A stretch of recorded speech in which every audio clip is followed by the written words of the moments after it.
ઈડર નગરપાલિકા દ્વારા જાહેર રોડ પરથી દબાણો દૂર કરતા વિવાદ સર્જાયો હતો, જેમાં રોજનું રોજ કમાતા લારી ગલ્લાવાળા પાથરના વાડા બેહાલ બન્યા છે. ઈડર નગરપાલિકા દ્વારા શહેર રોડ પરથી દબાણો દૂર કરાતા નાના વેપારીઓ દ્વારા ભારે વિરોધ વ્યક્ત કરાયો છે.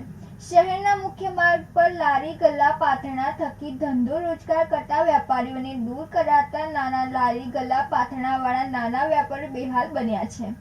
આ મુદ્દે ધારાસભ્યને રજૂઆત કરવા માટે મોટી સંખ્યામાં વેપારીઓએ પોતાનો ધંધો રોજગાર બંધ પાડી પાલિકા વિરુદ્ધ વિરોધ નોંધાવ્યો હતો. વિરોધ વચ્ચે ધારાસભ્યને નિવાસ સ્થાને પહોંચેલા વેપારીઓ આક્રમક મૂડમાં જોવા મળ્યા હતા. શહેરના મુખ્ય માર્ગ પરથી વેપારીઓને દૂર કરાતા શહેર વચ્ચે વૈકલ્પિક વ્યવસ્થા કરી આપવા રજૂઆત કરવામાં આવી હતી. શાકભાજી, ફ્રૂટ સહિતના છૂટક વેપાર ધંધો બંધ કરતા લોકોને હાલાકી આવનાર દિવસોમાં તંત્ર દ્વારા યોગ્ય વ્યવસ્થા ન કરવામાં આવે તો વિરોધ વધુ આક્રમક બને તો નવાઈ નહીં. હાલના સમયે વેપારી મંડળના તંત્ર સામે ભારે રોષ જોવા મળી રહ્યો છે. રાજેશ ચાવડા સાથે નંદિની જોશી, સિટી ન્યૂઝ ઈડર.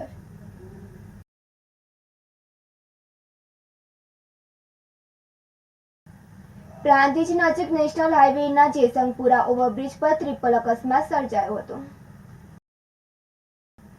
પ્રાંતિજ નજીક નેશનલ હાઈવેના જેસિંગપુરા ઓવરબ્રિજ પર ટ્રિપલ અકસ્માત સર્જાયો હતો, જેમાં 3 કારો એકબીજા સાથે અથડાતા અકસ્માત સર્જાયો હતો અને એક કારમાં ગર્ભવતી મહિલા દવાખાને જઈ રહી હતી અને સદનસીબે કોઈને ઈજા નહીં પહોંચતા મોટી રાહત મળી હતી અને ઓવરબ્રિજ પર મસ્ત મોટા ખાડા પડ્યા હોવાથી અકસ્માત સર્જાયો હતો, જેથી ખાડાને કારણે વારંવાર અકસ્માત સર્જાઈ રહ્યા છે.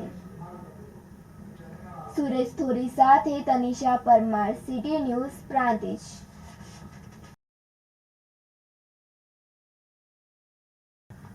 ખેબ્રહ્માના રાધીવાડ પાસે કારમાં આગ લાગી હતી.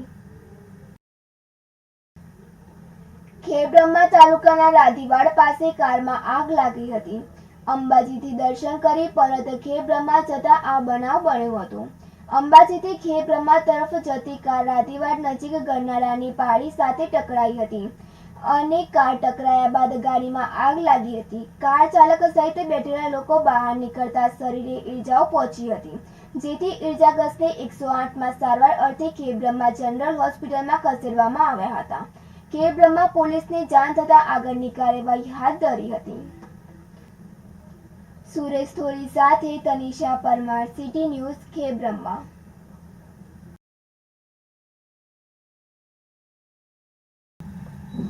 પ્રાંતિજ શહેરની તમામ શાળાઓ તેમજ સ્કૂલોમાં લાંબા વેકેશન બાદ અભ્યાસક્રમ શરૂ થતાં શાળાના મેદાનો તથા વર્ગોમાં બાળકોનો ધમધમાટ જોવા મળ્યો હતો.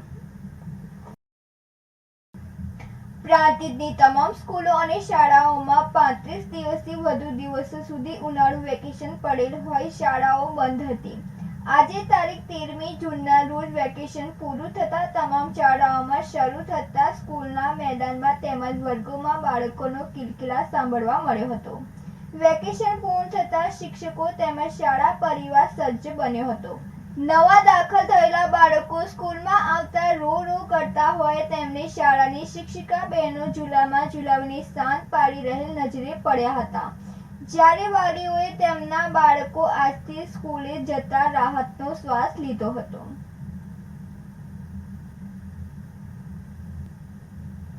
રમેશ મિસ્ત્રી સાથે નંદિની જોશી, સિટી ન્યૂઝ, પ્રાંતિજ.